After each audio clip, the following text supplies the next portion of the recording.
Oggi siamo a Corigliano, meglio a Schiavonea di Corigliano, in una realtà molto particolare che si occupa molto di extracomunitari. Conosciamo, ecco, Giovanni Mulè. Intanto buongiorno, grazie Giovanni. Buongiorno, grazie a voi per essere intervenuti qui sul territorio. Beh, è un piacere davvero. Fraternità Giovanni Paolo II. Cominciamo dal nome. Perché avete scelto questo nome? Abbiamo scelto questo nome perché abbiamo pensato alla fratellanza e alla sorellanza per quanto riguarda gli ultimi. Difatti l'associazione nasce proprio per tutelare gli ultimi, non ci sono interessi, a livello verticistico non percepiamo un soldo, chiamiamo professioni esterni, c'è un momento in cui ci sono dei bandi ministeriali e quindi facciamo in modo di portare avanti la nostra azione in maniera molto solidale e concreta. Il metodo che abbiamo adottato all'interno della Fraternità Giovanni Paolo II è un metodo che apre le porte un po' a tutte le associazioni, quindi in realtà il nostro sportello che fa orientamento ai servizi interagiscono varie associazioni. Questo perché? Per il semplice fatto che abbiamo pensato di non essere autocentrati, autoreferenziali, perché nel momento in cui si fosse caduti in questo sistema autoreferenziale, che è un sistema un po' solipsistico, non avremmo potuto estendere la nostra rete come di fatto poi abbiamo fatto. E il nostro metodo abbiamo visto che poi è stato effettivamente virtuoso perché poi ha portato i suoi frutti. Cioè all'interno dell'associazione collaborano altre associazioni con i loro servizi quali Incipit, sfruttamento lavorativo, sfruttamento sessuale. Abbiamo collaborato con Intersos, l'ONG, per quanto riguarda l'emergenza sanitaria e la protezione civile durante il periodo Covid-19. E inoltre collaboriamo con altre associazioni, sindacati, GGL per le vertenze sindacali. Collaboriamo con l'ufficio Migrantes, che è un ufficio della diocesi locale, parallelo all'ufficio Caritas, ma anche in realtà segue un filone tutto suo, cioè prettamente per i migranti.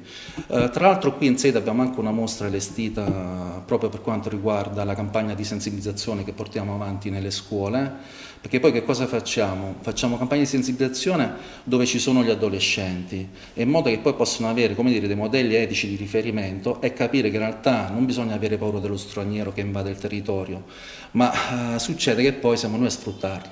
La piana di Sibari è vocata all'agricoltura, è una delle piane più estese per quanto riguarda appunto l'agricoltura e c'è lo sfruttamento lavorativo, c'è anche il caporalato. Basta farsi un giro per Schiavonea, abbiamo una baraccopoli con tanti stranieri figli di nessuno. Che io non conoscevo, devo essere sincero, sono molto sorpreso di aver trovato qui una baraccopoli a Contrada Boscarello. Contrada Boscarello, e tra l'altro ci sono stati anche 2 morti un anno e mezzo fa, quindi ci sono stati, accadono pestaggi, altro, poi comunque c'è anche un livello di razzismo abbastanza alto e viviamo anche una dimensione un po' conflittuale anche con i vari esercenti locali, perché alla fine lo straniero dà sempre fastidio, in qualche modo incute paura. Ma secondo me è anche un po' un atto di deresponsabilizzazione il nostro, cioè nel momento in cui sentiamo tutta questa propaganda un po' politica anti-straniero, perché poi si cerca in qualche modo il capro espiatorio, però in realtà se manca un welfare, uno stato sociale, certamente ciò non dipende dagli stranieri, ma per una mancanza di interventi concreti. E quindi sotto questo aspetto qui dovrebbe rispondere la politica a livello generale e non certamente può essere un peso attribuito agli stranieri che poi arrivano qua e vengono sfruttati. Senti, io ti sto facendo parlare perché vedo che hai già preso bene tutti gli argomenti, ecco, sei entrato nel vivo, però volevo un attimo tornare indietro. Le condizioni intanto di vita di queste persone che ho visto nella baraccopoli sono incredibili. Sono incredibili, sì, dormono insieme ai ratti, ma ratti grossi. Infatti siamo stati là più volte, spesso interveniamo nel momento in cui abbiamo dei buoni spesa, come è successo durante l'emergenza appunto del Covid. Li sostenete così? Insomma. Sì, li sosteniamo in questo modo qua, poi grazie anche alla Caritas, l'ufficio Migrantes si adopera per recuperare anche dei beni di prima necessità, tra cui abbiamo coperte, sacchi a pelo, anche qui all'interno del magazzino. Nel momento in cui ci sono delle emergenze ovviamente li forniamo anche cuscini, cioè tutto il materiale necessario che serve all'interno di queste tende. Sono 20 anni che in questa situazione? 20 anni anche più. Ah, anche più. E la cosa grave è che spesso si fa finta di non vedere proprio per non intervenire, però non si può far finta di non vedere perché mancano proprio poi quelle condizioni umane. E quindi poi si arriva a una sorta di congelamento emotivo anche per quanto riguarda l'opinione pubblica, ma ogni persona in qualche modo che si imbatte di fronte a queste realtà e si fa finta poi di non vedere.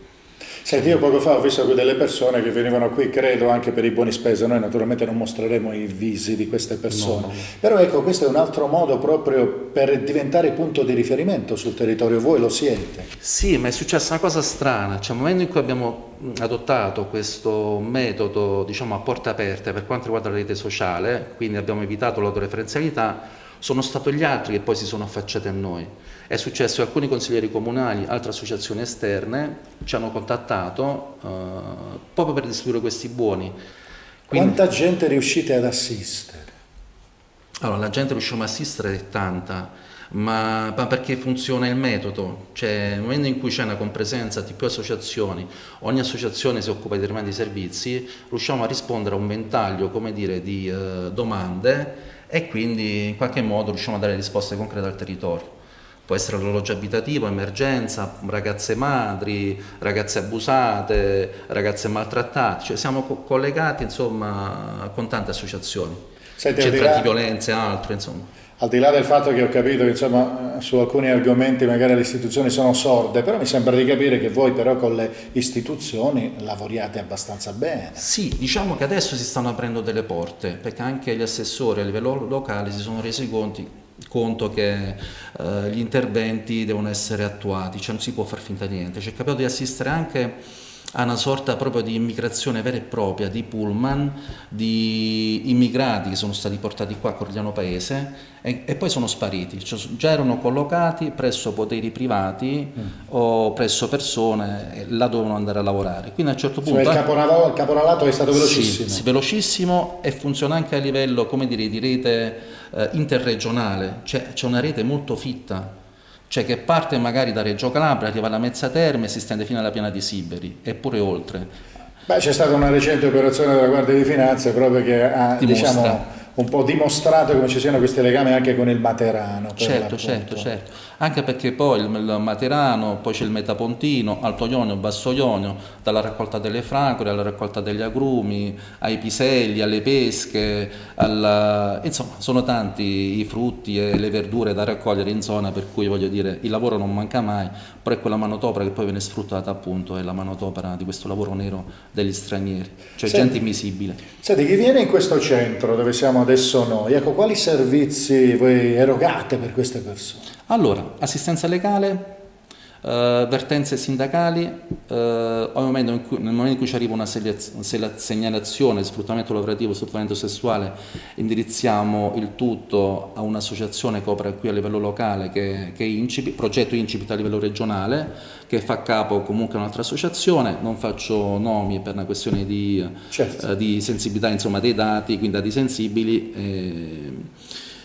E diciamo, nel momento in cui ci arrivano, come dire, delle situazioni qui in loco dove ci rendiamo conto che effettivamente si tratta di situazioni difficili, attiviamo tutta una rete proprio a protezione per quanto riguarda gli immigrati. Anche perché poi può essere un migrante stagionale, può essere invece un migrante che in qualche modo già si è stabilito sul posto, anche perché poi c'è anche il fenomeno insomma, di questi migranti stagionali. Che sono tanti. Sono tanti, si spostano da Caserta, dalla Campania, fino ad arrivare insomma nel Reggino, Puglia, Foggia, quindi insomma sono migranti che sanno cioè in che periodo insomma si raccolgono determinati frutti, determinate verdure e la rete è abbastanza estesa. Ecco, in questo vostro agire però avete a che fare anche con degli italiani, ci sono anche italiani che hanno bisogno di aiuto, magari non lo dicono, si rivolgono a voi.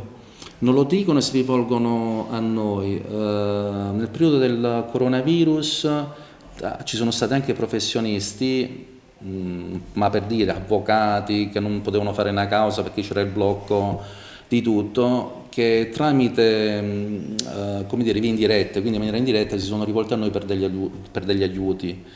Ovviamente erano persone particolarmente in difficoltà, ci siamo rivolti insomma, all'ufficio Caritas, ad altri uffici, e abbiamo cercato in qualche modo di concretizzare poi gli aiuti a livello locale. Ovviamente gente che a un certo punto si è trovata di fronte a una dimensione, perché un virus ha messo in ginocchio il mondo, quindi anche l'attività a livello locale, e quindi effettivamente insomma, è stata un'emergenza non semplice da gestire. Quello che voglio dire è che per poter fare bene diciamo, chiamiamolo lavoro, che poi è una vocazione in realtà, bisogna cercare di essere molto flessibili ed elastici, perché sono tanti i pesi che uno si porta a casa a livello emotivo. C'è anche l'operatore, talvolta rischia il burnout, cioè si porta tanti di quella emotività a casa a fine serata, che se non spegne, come dire, l'interruttore appunto di queste immagini vivide fatte di sofferenza, di racconti, e quindi se non stacca un po' la spina poi diventa un po' difficile. So che cosa vuol dire perché appunto affrontando questo tipo di programmi in questo periodo mi sono accorto di tante cose, insomma c'è di che riflettere insomma davvero sulla varia umanità e anche su quello che si trova. Senti, e quanti siete voi nell'associazione? Ho visto un po' di gente che si muove qui. C'è un po' di gente che si muove, noi in realtà a livello di Fratelli Giovanni Paolo II diciamo che siamo 12-13 persone, però poi con la Giovanni Paolo II c'è la Migrantes, quindi altre persone che collaborano con noi, poi c'è il progetto IGBIT, altre persone ancora, il sindacato, GGL, e insomma tante persone poi confluiscono all'interno di questi sportelli che poi ci danno una grande mano per rispondere ai bisogni del territorio. Ecco perché poi siamo in tanti. Poi abbiamo i mediatori linguistici che sono anche referenti di comunità, per esempio per la comunità araba abbiamo l'imam, cioè quindi interagiamo direttamente con l'imam a livello locale e lui fa anche da mediatore linguistico. A livello, diciamo, per quanto riguarda la popolazione nordafricana abbiamo un ragazzo cane che fa da mediatore linguistico allo sportello e si occupa anche di un progetto ministeriale che è Lingua Migrante 2, che praticamente dovrà portare avanti alcuni laboratori a livello creativo sempre per quanto riguarda l'integrazione di stranieri, anche per quanto riguarda l'alfabetizzazione diciamo primaria, cioè nell'apprendere la lingua italiana. E quindi diciamo che come mediatori linguistici abbiamo scelto i referenti di comunità. Poco fa tra l'altro ti presentavo anche la referente per la comunità rumena, Certo. la signora Carmen Florea, e quindi qual è stata poi, come dire, la cosa che ha portato dei frutti? Cioè non erano dei semplici mediatori linguistici, ma erano anche referenti di comunità, cioè avevano un'esperienza sul territorio, quindi una credibilità, perché nel momento in cui si ponevano a livello intermedio, anche nella comunicazione, con le varie, come dire, etnie che si trovano poi a livello locale qui in zona, cioè riusciamo in qualche modo insomma, a interagire con queste persone, anche perché poi bisogna creare un rapporto di fidelizzazione, altrimenti non si riesce insomma, a raggiungere gli obiettivi. Sai cosa mi piace quando incontro persone come te che lavorano con tanti tipi di etnia, che voi siete la dimostrazione che si può convivere con linguaggi diversi, usi diversi, abitudini e religioni diverse, quindi voi siete proprio un laboratorio in questo Sì, senso. multiculturalità e interculturalità. Ci sono due dimensioni parallele che si affacciano l'una all'interno dell'altra. Inizi a conoscere la cultura cioè degli altri, delle altre etnie, ti liberi un po' dagli stigmi anche a livello sociale, dalla propaganda, come dire, un po' distorta a livello politico, a livello comunicativo che sentiamo insomma, nei vari telegiornali, talk show. E ti rendi conto che effettivamente c'è tutto un mondo da scoprire, cioè ognuno di loro ti può insegnare qualcosa. Ci sono bambini e ragazzini che sono arrivati qua e poi sono andati campioni per esempio di pallone o altri, grandi falegnami, c'è persone che veramente sono riuscite a darci tanto. E poi bisogna considerare che hanno una età mentale superiore, cioè io parlo a livello di proprio di maturità psicologica rispetto anche a noi occidentali, perché vivono delle situazioni che noi praticamente non conosciamo, cioè non ci E per rendiamo quello proprio che hanno conto. subito, insomma. Quello che hanno subito, indubbiamente. Senti, e mi dici in questo periodo, per esempio, siete impegnati particolarmente su quale tipo di progetto? Allora, in particolare col progetto Incipit che riguarda lo sfruttamento lavorativo e poi con il progetto Lingua Migrante 2 che prevede anche l'orientamento ai servizi. E poi insomma siamo impegnati sempre con l'ufficio Migrantes a 360 gradi perché ci supporta in tutte le attività, grazie anche al direttore, insomma, dottor Giovanni Fortino, che è sempre presente. Senti, le cose sono cambiate durante gli anni o avete le stesse difficoltà che avevate all'inizio? Allora, le difficoltà purtroppo sono tante, non so se è cambiato qualcosa, però vedo che stanno iniziando a conoscerci. Fino a qualche tempo fa, qui in piazza a Schiavonea, dove c'è il terminal bus, si fermavano anche i caporali con i loro pulmini. Da quando ci siamo noi non si fermano più. Quindi diciamo hanno perso la piazza dell'appuntamento mattiniero dalle 4 alle 5 del mattino e si sono spostati altrove. Avete conquistato un territorio? Abbiamo quindi. conquistato un po' di territorio, anche se non siamo simpatici, insomma, agli esercenti locali, perché vedono questo flusso di stranieri che si avvicinano allo sportello. Però noi intanto, insomma, stiamo cercando di combattere anche questa subcultura, come dire, dell'indifferenza. Bisogna aprire le porte all'altro, bisogna accogliere, cioè, non si può continuare ancora con, come dire, con una visione un po' fascista delle cose, perché le cose non vanno bene perché ci sono gli stranieri, non è vero. Come dicevo poc'anzi, se manca lo Stato sociale, certamente la causa non sono gli stranieri. Questo dovremmo averlo già capito tutti, e purtroppo non tutti, non l'abbiamo capito proprio tutti. Via.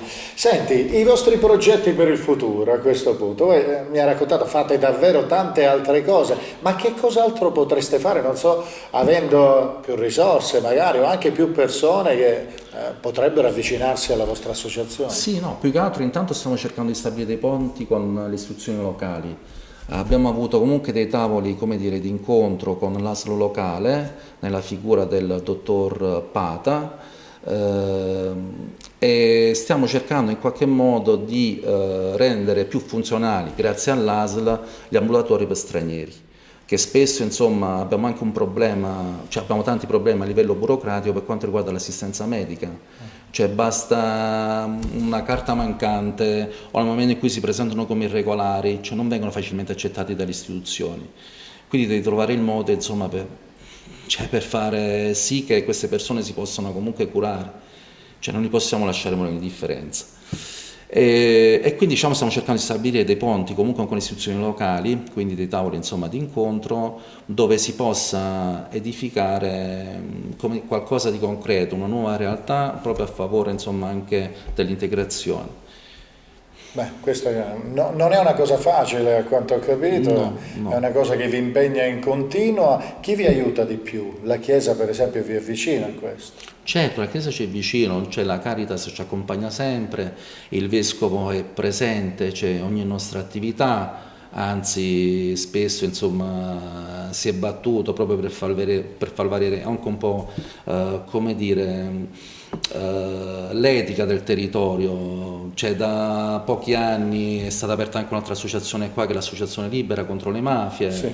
Quindi pian piano diciamo che l'eco sta iniziando a farsi, come dire, sentire, questo riverbero verso una giustizia sociale in qualche modo si sta iniziando a, come dire, a toccare, cosa che fin poco fa, perché siamo in realtà dove? Bruciano le macchine, c'è tanto omertà, se ti metti un po' contro il sistema non va bene, perché è un sistema basato sull'opportunismo, su uno scambio servile di favori, quindi tu dai una cosa a me, io do una cosa a te, e poi c'è tanta omertà, quindi non è facile, insomma, soprattutto in Calabria, superare questa mentalità. Ma tu credi che la vostra presenza qui abbia cambiato qualcosa o cominciato a cambiare qualcosa? Si spera, io ahimè oggi ragionavo con un'altra collaboratrice, una collaboratrice e un'operatrice molto in gamba a livello sociale, che mi diceva andrò via dal territorio. Perché? Sì, perché magari ci sono tante risposte disattese, però io poi l'ho detto, ma bisogna aspettare e lottare anche, no? Perché poi le cose arrivano se effettivamente, insomma, mettiamo i semi, cioè bene o male poi i frutti arrivano. Però ci sono tante persone che poi a un certo punto non ce la fanno a, come dire, a interagire con tutte le tensioni che poi arrivano, perché in qualche modo arrivano sempre, cioè nel momento in cui fai un qualcosa che è un po' lontano dalla visione a livello, come dire, locale, no? E si cerca di essere troppo solidali anche verso gli stranieri, inizia a dare fastidio a qualcuno, cioè diventi scomodo, perché muoversi significa scomodare qualcun altro, la poltrona di qualcun altro, e questo non va bene. Noi coinvolgiamo un po' tutti, dal pronto soccorso all'emergenza sanitaria a tant'altro, e quindi diamo sempre fastidio a qualcuno.